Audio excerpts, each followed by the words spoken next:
This is like our first union. So that, actually, that you never introduced yourself, like full name and then where you from? Oh, I did in Yaki. Uh-huh. But I can do it. Hey y'all, my name is Dot Payanis. I use they them pronouns. I'm from Tucson, Arizona.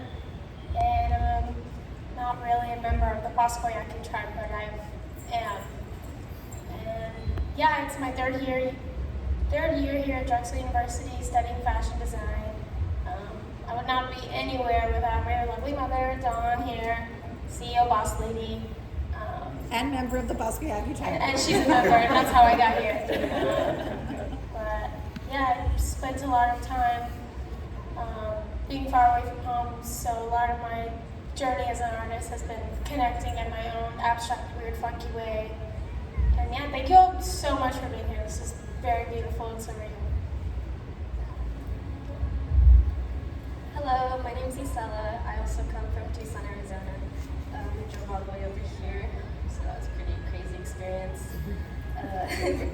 This is my first time on the East Coast, so it's really nice over here. Everyone's really beautiful and nice. I'm a member of the Pascoyaki tribe. I want to thank Honorable and especially Dot for reaching out to me. Out of everyone from Tucson, I was like really excited. I just wanted to say thank you, and I'm really honored to be here and to experience this with everybody and these other artists too. Hey everyone, my name is Emmanuel. Artist's name is Unapologetic. Well, just want to thank everyone for being here. So, I was sitting back there looking, so I couldn't really see the crowd. But a lot of beautiful faces adding to the energy.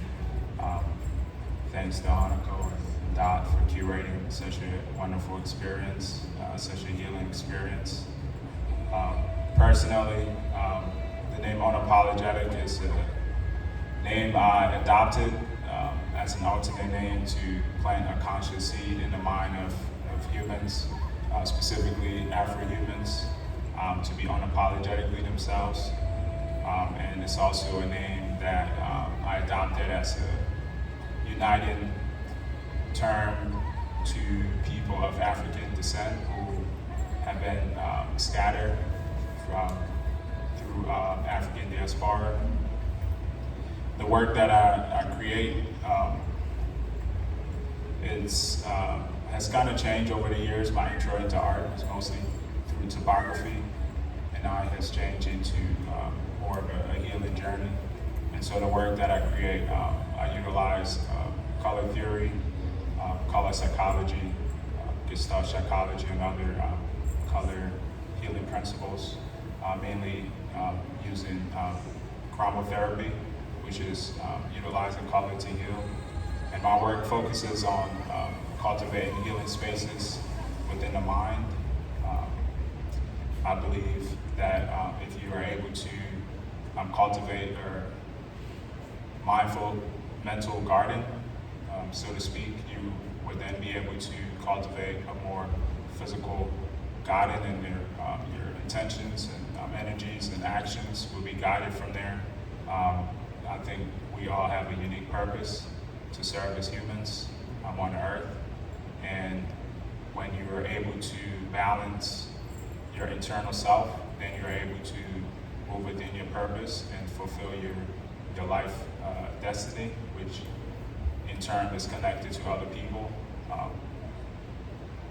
Some years ago, when I was trying to establish myself as a designer out of college, I took a trip to San Francisco, and on my way back, there was an artist that I follow named Noah Elias, and he was giving an artist talk, and a quote he said stuck with me, and it has guided me for many years. A quote I like to share with everyone. And the quote he said was, your life problems is a solution for other people. And so once you figure out the problems in your life, that becomes a solution for other people. And if we can do that in our individual lives, we can create a ripple effect and create more of a collective healing on the earth. And so as a person, my heritage, Ghanaian heritage, my works, mostly the paintings on this wall here. I think starting with this one on this end, the very first one is called Sankofa, which is Ghanaian Thinker symbol, meaning to go back and get it, or to return home.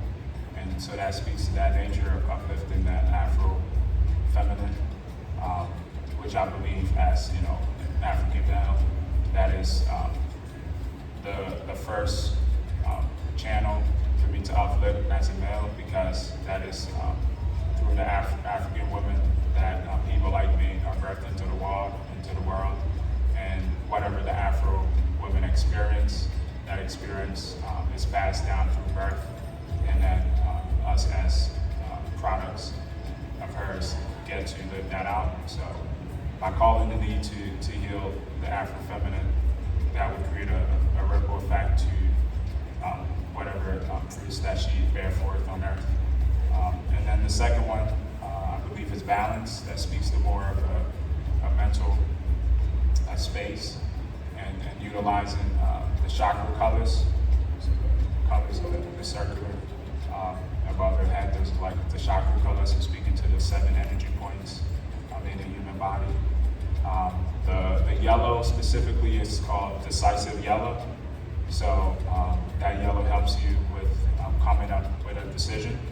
So if you are wanting to come up with something, you could stare at that particular yellow, and that will help reorient some things in your mind to come up with a solution. And then on the side of the back wall, I have 2 paintings called Where the Mountain Meets the Sea.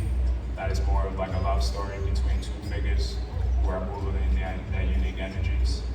And then on this wall that's facing the gallery, that triptych is called Salonia, and that is a painting that speaks to the sun and the moon and the effects that it has on the human psychology, and how if we're living outside of rhythm and not experiencing both equally, it could kind of unbalance us, to speak. And that painting tells the story of the very first one with the female and the male. It tells the story of a female character that is wanting to step into her feminine power, and so she is at war with her masculine ego.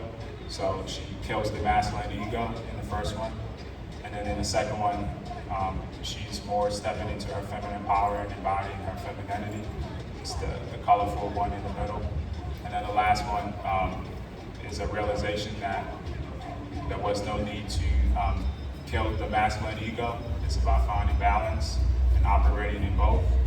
And so the last one tells the story of moving in balance. And so the quote on there, I believe it says, "The cave you are afraid to enter holds the light you seek," or something like that. So it just talks about the inward journey of going inward and doing the internal work to heal oneself. So that tells that story. That is a painting that collaborated with another artist named Eric Buzzard. Him and I have done a lot of work since 2016. I also exist as a curator. So I cultivate and curate healing exhibitions as well, immersive art and sound exhibitions that combine chromotherapy and sound acoustic to relieve the body of any dis-ease. So most of my work centers around utilizing chromotherapy and sound healing, sound baths, and things of that nature. So it's very much a privilege to be able to share my work with everyone today, and to be a part of this very intentful exhibition that Hanako and Dot has curated, and also to see everyone in this space as well. I think as artists, we have a unique ability to speak to our future and speak to the power of collective healing through imagination. And so I'm proud and humble at the same time to play a small and unique role, utilizing my gifts to share in in this journey, and also to be a part of this collective awakening in this very stage. And as a person, I would also like to add that even though I do have Ghanaian heritage, I identify as an earthling. So I claim the whole earth as my home. I don't believe in borders and imaginary lines. So everywhere that I am, I'm always at home. And so thank you, and peace and love. And I look forward to chatting with anyone about the pieces that I have up on the wall.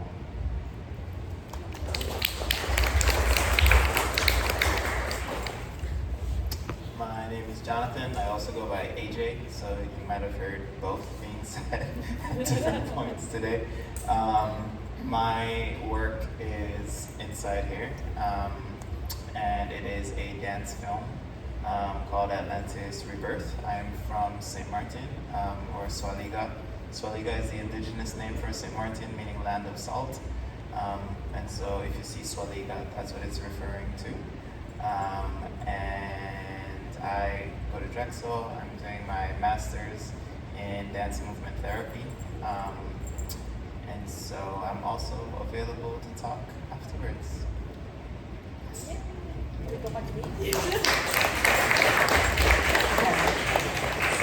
Because I interviewed them, all of them, like for the catalog. So if you have any questions, can I read the catalog and then ask them? But I'm gonna ask them like really quick questions, because those are the questions when I was interviewing them. I was very, very like amazed, or I was feeling very. They give me a lot of like energies and knowledges when I ask those questions. For AJ, I want to ask you like for your film, you were talking about your target audience was for. Okay, that's the blank. That's for you. Sure. So me and Hanako were having a conversation about creating work as an artist. And oftentimes, especially as a performing artist, one of the things that you need to take into consideration is who is going to be, I guess, the main consumer of your work. And for a lot of the time, I was living in Minneapolis. And the work that we were creating, we were aware that it would be shown to predominantly white audiences. And so in our creation of that work, there was always the conversation of, okay, is this part for us or is this part for them? Because you want the work to speak to people, and you want the work to land. But then also, I think, it is the duty of every artist to bring attention to things that need to be brought attention to. And so if you're trying to do that, then you need to ensure you know who your audience is. And so with Atlantis Rebirth, that was one of the first times that I was in the Caribbean, I was in St. Martin, and I was creating work with St. Martin people, for St. Martin people. And it was a very powerful experience because there was no conversation about like, oh, how will this be interpreted? And I didn't realize that some artists, they never have to have that conversation, because their work is always interpreted by people who share the same culture as them. And so to have that experience in St. Martin was a real eye-opener for me. And it meant a lot because I was able to kind of like take the reins off and create work or have conversations that didn't need to be, I didn't need to provide context. And I thought that was really powerful. And so it's a film, it's a really long film. I don't think you're gonna sit through like the whole hour. But maybe if you come back to the exhibition when the sound is on and all of that, it is really interesting. The film goes through where we have been in the Caribbean as people, where we would like to go. So it's like what Hanako was saying before about imaginative power. Like right now we're living in someone's imagination. So whose imagination are we living in, and do we like it, And if we don't, then why are we still here? Why don't we imagine something else? And I feel like sometimes with systems, they seem so big, right? but then you remember like, no, like this is on purpose. This isn't cemented. We can change this if we want to. And so if we do, then why don't we? So that's really like what the film is trying to get at.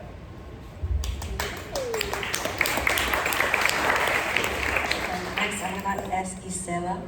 So, my interview with Isela was like, I think it was with Dots too. We were like interviewing together, and I found that there was so much blessings on you. And then my question to you was, how did you get all the inspiration for those paintings? And also, besides painting, what other kinds of art you do? So, my dad was an artist, so I kind of just got the idea of like, oh, I want to start doing art based off what I saw him do. And then I was like, oh, I kind of want to do it, but like do it better than him. So it kind of pushed me to like better myself. And I just always received a lot of positive feedback from like doing art my whole life. So it just kind of made me feel like, oh, like I could do this, I could do it easily. Like I always get the support I like, and I appreciate everything. Like in Tucson, the community, the art community, especially now, is really amazing. Everyone is like super supportive. There's a lot of opportunities. I actually just started last year doing murals, and that's actually helped me a lot. Like it helped me become a full-time artist, so that's amazing. And for my inspiration, it kind of just comes to me sometimes. It's hard to express my paintings because, like, I don't know, I'm just not very good with expressing myself with my words. That's kind of why I like to do art, because I like to let people interpret however they feel. For my piece in the middle, it's like in the front right there, it's called New Beginnings. That piece kind of started my artist career because I did that. It's a self-portrait. It's on the other side Yeah, of it's this like wall. right I did that as a self-portrait for when I was going to community college, actually. It was a final, and I was super nervous because everyone else looked completely different. So I was like, oh, I didn't do it right, and everyone ended up loving it, and that piece actually inspired almost every other piece I did. Like, I was like, oh, I like this style. It made me feel good, like, creating it. That piece also gets a lot of love. A lot of people get super emotional when they stare at it, and sometimes I don't know what to say. I'm like, okay, but like it makes me feel good. Like as an artist, I feel like that's the best compliment is when it evokes emotion. So yeah. That's about. So when I heard Isela said, sometimes the idea just come to you, I was like, if you were born 200 years ago, you're probably a shaman, but right now you're an artist. Yeah, that's like, sometimes I'm like that too, and then kind of ideas kick in, and I was like, they're telling me to do it. Yeah, and also about the supernatural world, because I know when I interviewed Dot, and then Dot was sharing about like Yuba culture, like there's like the flower world, and also the supernatural there, like human doesn't look like human, human looks like in many different forms. You can be like, it's like sometimes it's out of your imagination. When I was talking to my sister yesterday, we were talking about the flower world. Like sometimes when you dream about it, maybe you thought that's not the flower world. Actually, it is. It can be dark. It can look completely different. Because the other side of the world, honestly, we don't see it here. So when you dream about it, honestly, you don't know what that is. But it was actually coming to you. So yeah, you get me.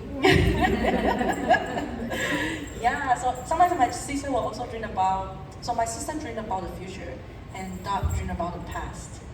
So that's what I was talking about yesterday, how everybody gets different blessings, and me, I don't know what I dream about. Oh, that's my task.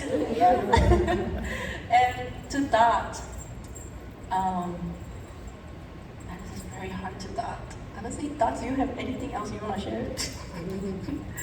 I have so many questions to you, but like anything you want to add additionally to your piece right here.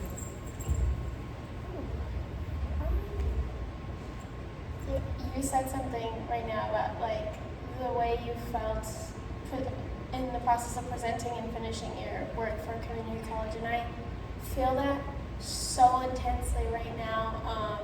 I'm surrounded by artists who are making things so complex and so different from what I'm doing and beautiful in their own unique ways and in ways that I can't put into words, and they found comfort in that, you know. And when I started as an artist, there wasn't like oh, this is what I know I need to be doing for the rest of my life. It really is, I want to live a life of learning and knowing everything in the world. I just want to be a giant encyclopedia, so the better I get at, if I learn a little bit of everything, my life is complete. And this is like mission number 1, is to like master sewing. But when I got here, the things I was making they were just so different. If anyone knows me and my art, like freshman year, I was making a lot of art in the desert. Like your drawings, actually, oh my god, anyways. But I also find myself making my own worlds out of my garments. Like I represented for the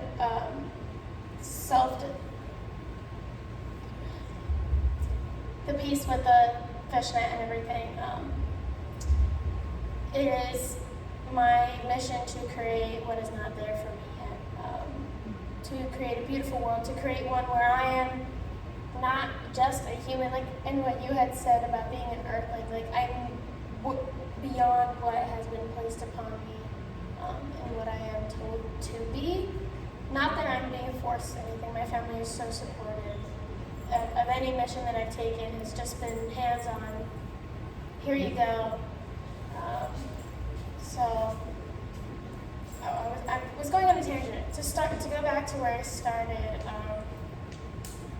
I feel a risk of making things and creating things in my own little mind, but just moments like these, like this exhibition and everyone being here, and moments like the ones we've shared, like last night, like such a strong affirmation of this is exactly where I need to be, and what I need to be doing, and what I need to be making.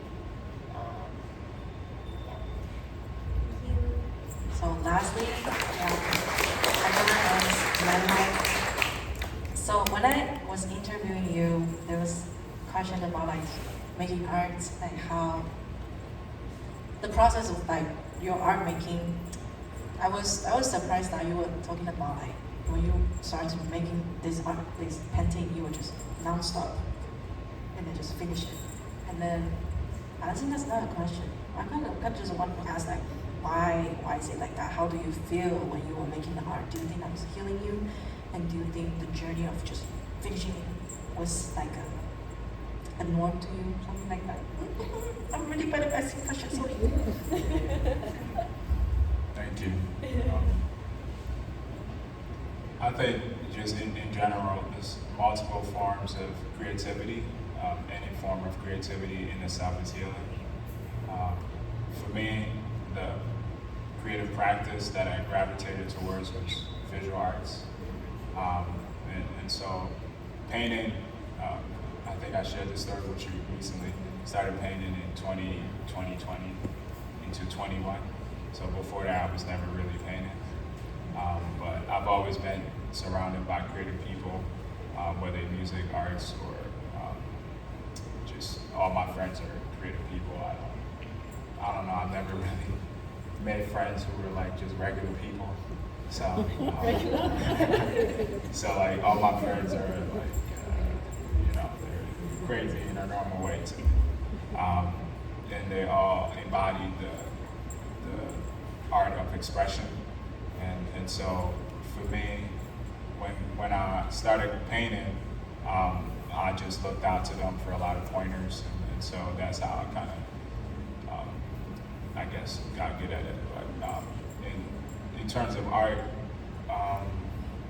my dad is an architect, lives in Ghana. So I guess in a way I do have some creative genes. And I've never kind of seen his work, but I'm sure I'm better than him too. But in terms of creating, I just think, I think a couple people spoke on this too, that when like an idea kind of hits you, you need to kind of investigate the idea and understand where it's coming from, whether it's an inspiration or motivation or something that is kind of trapped within the body that needs to be released. So for me, when I'm creating paintings,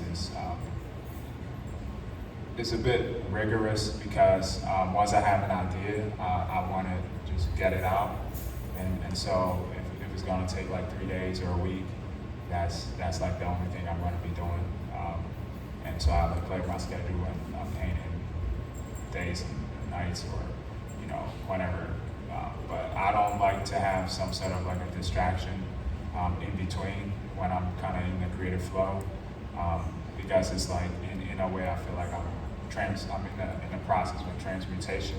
So I'm going through like an alchemy process, and so I don't really want to kind of invite outside energies or other disruption to kind of get me out of that relationship and the vibration that I'm currently in with, being in tune with whether it is, divine forces or the ancestors, just in terms of having that dialogue. It's almost like, watching a great movie and, you put everything on silent and, you want to go from start to finish. But what I realized was once I create a painting, in that sense, like, I feel very light afterwards, and I feel like I've kind of worked through some things. So the work that I do, I try to provide those to people as well, as tools and resources to help them, whether in the same manner that I create or help them kind of figure out things in their own lives. So as an artist, I exist as a creative entrepreneur. I believe entrepreneurship is everyone's birthright, and because we're born with our unique gifts, that makes us entrepreneur. And so you have to like figure things out to share your gifts. And so for me, I create business-related ebooks and creative ebooks to help artists because I have a graphic design background, to help artists with branding and understanding the business around like contracts and other stuff. I'm also an educator, so I teach visual arts to kids in elementary, and I also teach kind of collegiate level as well. I teach at Drexel. I teach digital design at Drexel. So finding the middle ground between the two and providing resources to my students and helping them think intuitively and think critically about ways to express themselves that is kind of healing and builds a foundation for longevity, not just in the immediate. So creative for me is like an outlet that has allowed me to just do the inner work to heal myself, healing from within, and that has kind of created a ripple effect that I've noticed in my life. So when I'm in a creative zone, like a lot of people get mad at me because like I don't answer calls from not even like my mom. It's crazy, but it's just like I feel like I'm in direct communication with source, and so I don't really allow anything to kind of disrupt that. Sometimes I don't really be eating. And my friends tell me like, you gotta eat, bro. So yeah, it gets dangerous sometimes, but I just feel like it's very empowering to have that connection.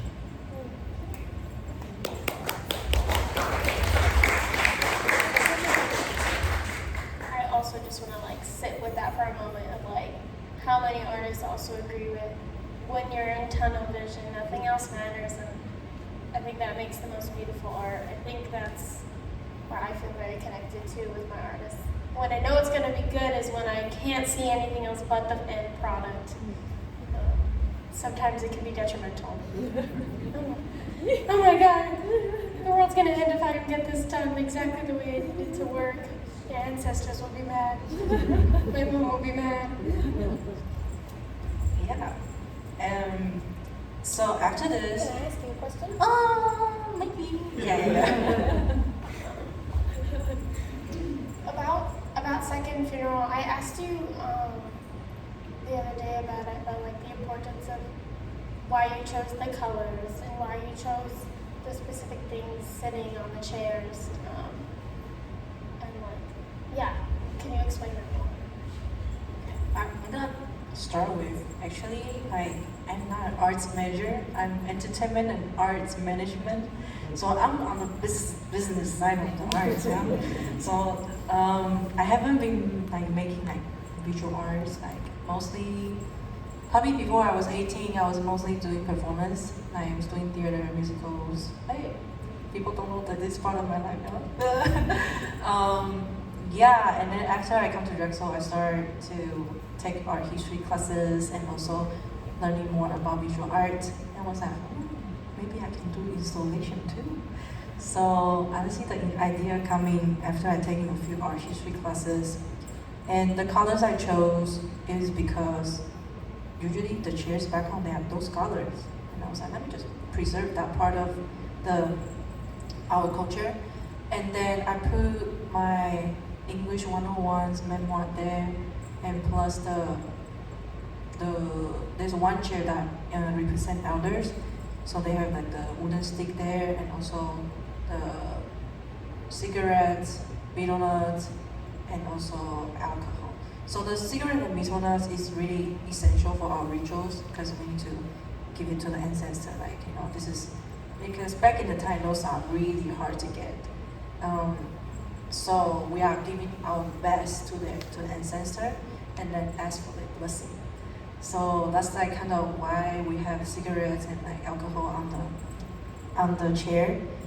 And there's like two chairs. One is my grandma. You can see she's actually dressed in the same costume as me.